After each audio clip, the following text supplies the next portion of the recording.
पाकिस्तान ने world cup की तारीख का सबसे बड़ा हदफ हासिल कर लिया। श्रीलंका के खिलाफ ग्रीन शर्ट्स ने 345 रन बनाकर न सिर्फ 6 विकेट से फतह हासिल की बल्कि वर्ल्ड कप का नया रिकॉर्ड भी कायम कर दिया।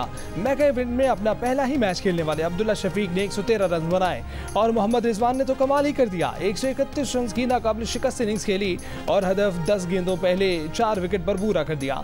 हैदराबाद दक्कन में सिर्फ 37 रन पर 2 विकेट गिरने के बाद अब्दुल्ला और रिजवान ने तीसरी विकेट पर 176 रन की शानदार शिराकत लगाई। अब्दुल्ला के बाद सऊद शकील और इफ्तिखार ने भी रिजवान का खूब साथ निभाया। पाकिस्तान को वर्ल्ड कप में मुसलसल दूसरी फतह से हमकनार कराया।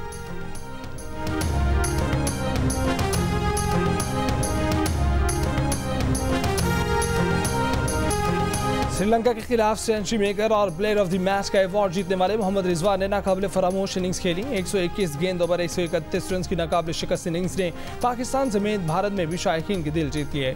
बड़े हदफ के ताक़ुब में रिजवान का बैट मुसलसल रन उगलता रहा। जारहाना इनिंग्स के दौरान रिजवान को कभी कमर में झटके का सामना रहा और कभी क्रैम्प्स पड़ते रहे, लेकिन मर्द बहरान रिजवान तकलीफ को खातिर में न लाए, बगैर पाकिस्तान का स्कोर आगे बढ़ाते रहे। मैच के बाद शायकीन और साथी खिलाड़ियों का मोहम्मद रिजवान को खैराज तहसीन कप्तान बाबर आजम ने खुशी से गले लगा लिया। इख्तितामी तकरीब में क्रैम्प्स पड़ने के सवाल पर रिजवान का दिलचस्प जवाब, कहा कि बाज़-औक़ात क्रैम्प्स होते हैं और बाज़-औक़ात एक्टिंग। वर्ल्ड कप का पहले ही मैच खेलने वाले अब्दुल्ला शफीक ने पाकिस्तान को वर्ल्ड कप की तारीख के सबसे बड़े रन चेज की तरफ ले जाने में बुनियादी किरदार अदा किया। बाबर और इमामुल हक की नाकामी के बाद अब्दुल्ला का सैकड़ा और रिजवान के साथ 176 रन की पार्टनरशिप ने जीत में बुनियादी किरदार अदा किया। अब्दुल्ला शफीक ने 10 चौकों और 3 छक्कों की मदद से 113 रन बनाए।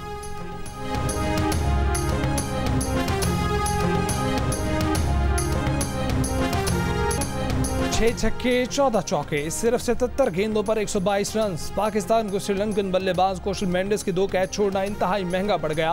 5वें ओवर में शाहीन शाह अपनी ही गेंद पर कौशल का कैच न पकड़ सके। 7वें ओवर में इमामुल हक ने कौशल का कैच ड्रॉप किया। समारा विक्रमा ने 108 रन बनाए। श्रीलंका ने पहले खेलते हुए 9 विकेटों के नुकसान पर 344 रन बना डाले। हसन अली ने 71 रन के बस 4 विकेटें हासिल की। हारिस रऊफ ने 2, शाहीन शादाब और नवाज ने एक खिलाड़ी को आउट किया।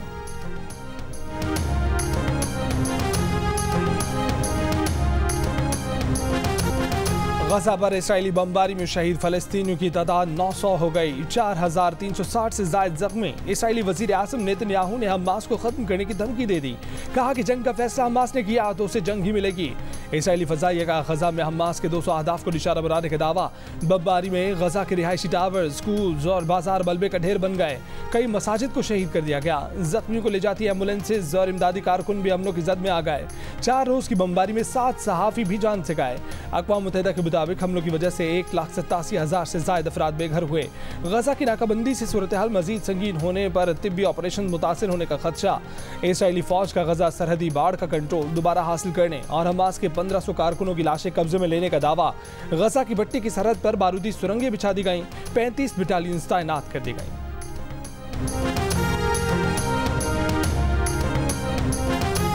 गजा पर हमलों का जवाब। हमास का इसराइली शहर अस्कलान पर राखजों से हमला। अल-क़साम ब्रिगेड का तेल अवीव के बेन गोरियन एयरपोर्ट को भी मिसाइलों से निशाना बनाने का दावा। 4 दिन में हलाक होने वाले इसराइलियों की तादाद 1100 से ऊपर हो गई। गजा और लिबनान के बाद शाम से भी इसराइल पर मिसाइलों का हमला। अक़वाम मुत्तहिदा में इसराइली मंदूब ने गजा में 100 से 150 इसराइली यरग़मालियों की मौजूदगी का एतराफ़ कर लिया। हमास की बमबारी बंद न किए जाने की सूरत में एक एक करके इसराइली यरग़मालियों को कत्ल करने की धमकी। यमन के हूसियों ने गजा को रेड लाइन करार दे दिया। हमास और अल-क़साम ब्रिगेड को मदद की पेशकश कर दी। अमेरिका को भी वार्निंग दे दी कि गजा में मुदाखलत की सूरत में ड्रोन्स और मिसाइलों से जवाब दिया जाएगा। नेतन्याहू के बाद अमेरिकी सदर जो बाइडन ने भी हमास को दाइश जैसा करार दे दिया। कहा कि हमलों का जवाब देना इसराइल का हक और फर्ज है।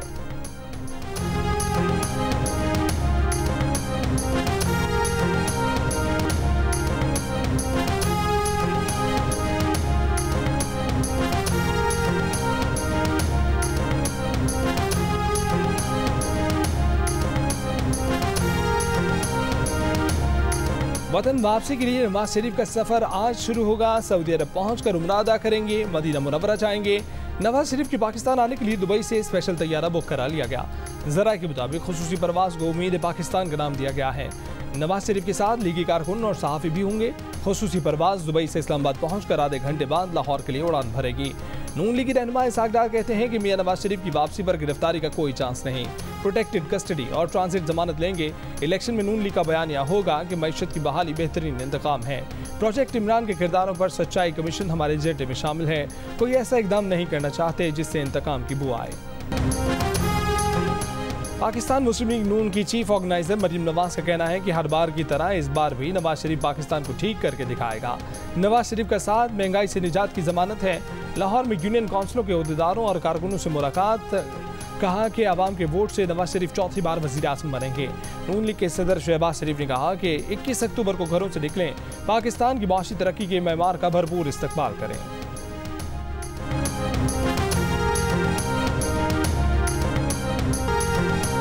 प्रैक्टिस एंड प्रोसीजर एक्ट की समाअत के दौरान चीफ जस्टिस काजी फैज़ ईसा और जस्टिस मुनीब अख्तर के दरमियान तनखी। एमकेएम के वकील की दलाल के दौरान जस्टिस मुनीब का सवाल चीफ जस्टिस ने टोक दिया। वकील से कहा कि बेंच के सवालों का जवाब देने की बजाय अपने दलाइल जारी रखें। हर सवाल का जवाब देंगे तो समाअत मुकम्मल नहीं हो सकेगी। अगर किसी ने अपना जहन पहले ही बना लिया है तो वो अपने फैसले में लिख देगा। आप पहले अपने दलाइल मुकम्मल कर लें, फिर तमाम सवालों के जवाब दे दीजिए। इस पर जस्टिस मुनीब ने कहा कि उनके हर सवाल में मुदाखलत की जाती है। सवाल पहले से जहन बनाने का नहीं है, बल्कि इस बेंच का हिस्सा होने के नाते सवाल करने के हक का है। मुझे सवाल पूछने से रोका जाएगा तो बेंच में बैठने का क्या फ़ायदा। चीफ जस्टिस ने कहा कि वकील की दलाइल में बार बार मुदाखलत की जा रही है। आप सवाल कर सकते हैं, लेकिन पहले वकील दलाइल तो मुकम्मल कर लें।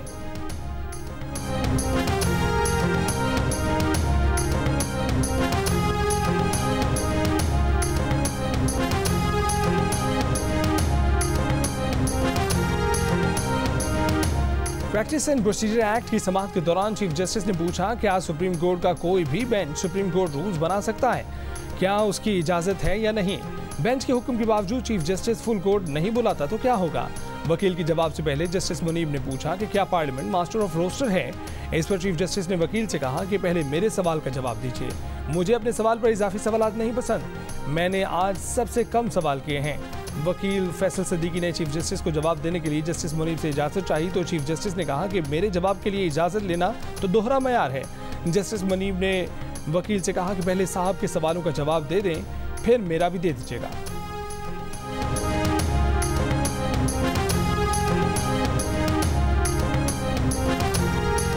हर इदारे को खुद एहतसाबी करनी होगी, इससे पहले कि कोई और एहतसाब करे। कई साल तक केस ना लगें तो सुप्रीम कोर्ट को कोई कुछ नहीं कह सकता।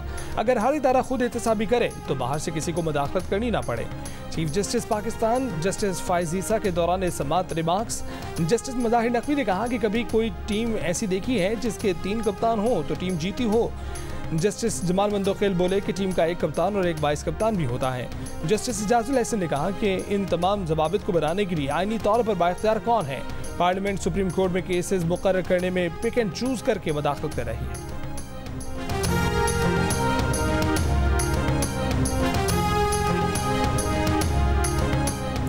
निगरान वज़ीर आज़म अनवारुल हक काकड़ का army chief general Asim Munir के हमरा कोयटा का दौरा।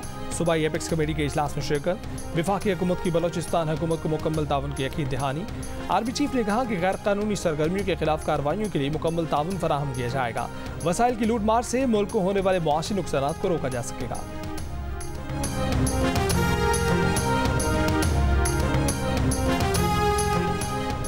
साबिक सदर आसिफ अली जरदारी ने कहा है कि इलेक्शन आ रहे हैं, दुश्मनों को बताएंगे पीपल्स पार्टी शहीदों की पार्टी है। पीपल्स पार्टी मुल्क भर में कामयाब होगी। टंडवाला यार में कारकुनों से खिताब करते हुए कहा कि कारकुन तैयारी करें, इलेक्शन में भरपूर हिस्सा लेंगे। हमने हमेशा आवाम की खिदमत पर यकीन किया है। JUIFA की सरबराह मौलाना फजल रहमान ने कहा कि जनवरी में बर्फबारी से इलेक्शन पर असर पड़ेगा। इलेक्शन कल कराएं, हम तैयार हैं। वोट को जिनसे खतरा था वो अब खत्म हो चुका। नवाज शरीफ वोट को इज्जत दो से पीछे नहीं हटेगा।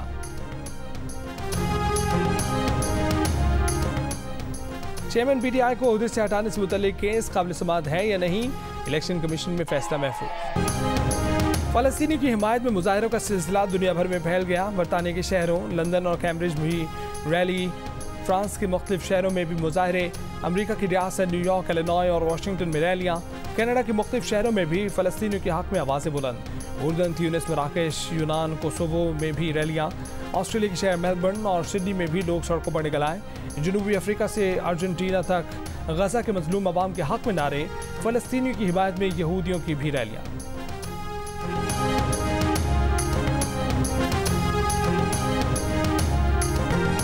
इसराइल और फ़लस्तीन के दरमियान जारी हालिया जंग के मुजरिम हम यूरोपियंस हैं। यूनान के साबिक वज़ीर ख़जाना यूनस वरफॉक्स का बयान, कहा कि हालिया जंग में ना हमास को मुजरिम समझते हैं और ना उन इसराइली आबादकारों को जो फ़लस्तीनियों को कत्ल कर रहे हैं।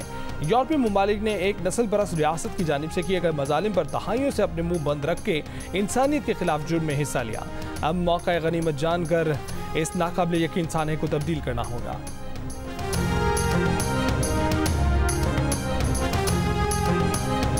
अस्सलामुअलैकुम वरहमतुल्लाहि वबरकातुहू। नरहब बिकुम फ़ी गुरफ़तुल हर्ब मिन जियो न्यूज़ पाकिस्तान। हैसा सनक़ूम बितहतीस अल-वज़अ अल-हाली फ़ी गज़ा फ़लस्तीन। नाज़रीन, मैं हूँ मुबश्शिर हाशमी और वॉर रूम से आपको आगाह करूँगा गज़ा में जारी जंग, इसराइली फौज की बर्बरियत, फ़लस्तीनी अवाम की जिद्दोजहद और बशर के वुस्ता की पल पल बदलती सूरत हाल और उस पर दुनिया का रद्द-ए-अमल। गज़ा में हर अहम अपडेट, तज्जियों और तबसरों के लिए देखिए जियो न्यूज़ का वॉर रूम गज़ा।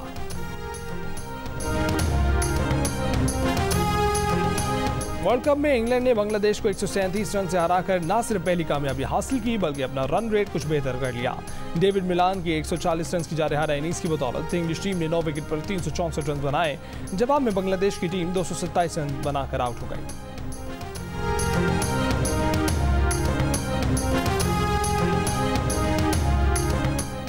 और कौन बना मर्दे मैदान, कौन हुआ नाकाम, देखिए क्रिकेट स्पेशल प्रोग्राम हारना मना है मेजबान ताबिश हाशमी के साथ।